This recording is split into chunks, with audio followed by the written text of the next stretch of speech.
उमेश हैं, किसी भी देश के लिए भौतिक समृद्धि कितनी ज़रूरी है, क्योंकि अगर हमने प्रकृति का दोहन नहीं किया, जो दूसरे देश जो अमीर हैं वो हम पे चढ़ बैठेंगे।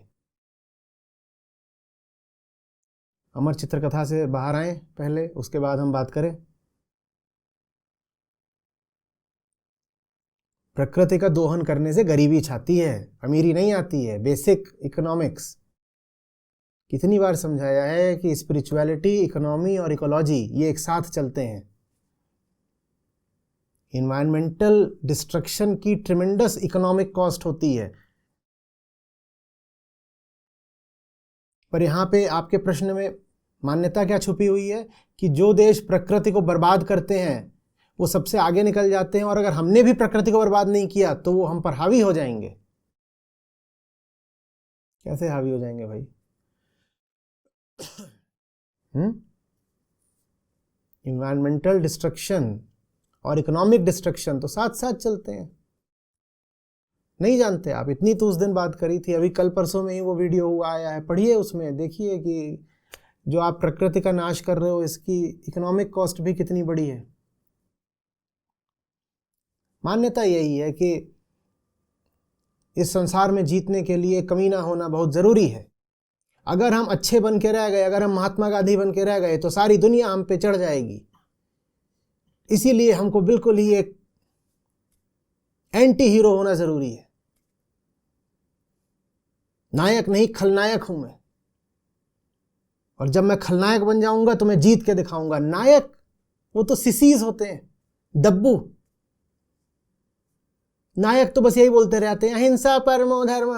उनको तो हम बेवकूफ दिखाते हैं ना अपनी फिल्मों में, कि नायक जो बेवकूफ है और जो मारकाट करे, प्रकृति को बिल्कुल बर्बाद करके रख दे।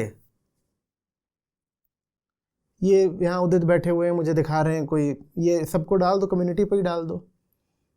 दिखा रहे हैं कि इन्वायरमेंटल डिस्ट्रक्शन की कितनी हैवी कॉस्ट होती है। ये तो कॉमन सेंस भी है। पता नहीं उमेश आप कहाँ हैं, किस दुनिया में, कि आपको ये बात समझ में नहीं आ रही। आपको लग रहा है कि जितना अपने प्रकृति को बर्बाद करोगे उतना आगे बढ़ोगे। उल्टी बात है।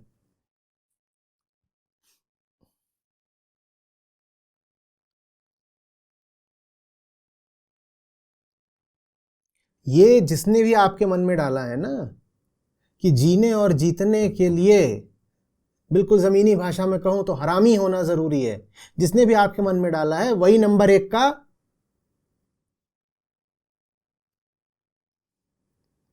सबके मन में घुस गई है कि जो सीधा रहेगा वो पिटेगा। Good guys finish last, good guys finish last, तो लेट्स बी बैड।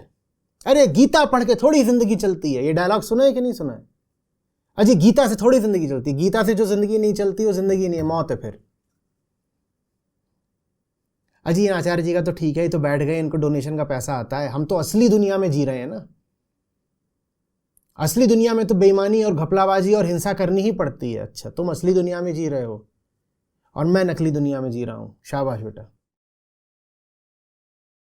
पर अगर हम अपने गंदे कामों से पैसा नहीं कमाएंगे तो फिर हम आपको डोनेट भी कैसे करेंगे? तुम गंदे काम बंद कर दो, मुझे मेरा काम करने की जरूरत ही नहीं रहेगी। मैं तुम्हारा डोनेशन काहे को लूंगा? तुम्हारा डोनेशन तुम्हारे मुंह पे। तुम्हारा डोनेशन लेने की जरूरत ही इसीलिए पड़ती है क्योंकि तुम गंदे काम कर रहे हो और उस डोनेशन से तुम्हारे गंदे काम छुड़वाने हैं। जिस दिन तुम्हारे गंदे काम बंद हो गए, मैं संस्था भी बंद कर दूंगा। संस्था किस लिए है? तुम्हारे गंदे काम बंद करवाने के लिए। गंदे काम बंद हो गए तो संस्था की क्या जरूरत बचेगी फिर? पर तर्क सुनो कि अगर हम अपनी बेईमानियों से पैसा नहीं कमा रहे होते तो फिर हम आपको डोनेशन भी नहीं दे रहे होते, तो आपकी संस्था नहीं चल रही होती। मुझे चलानी ही नहीं है संस्था।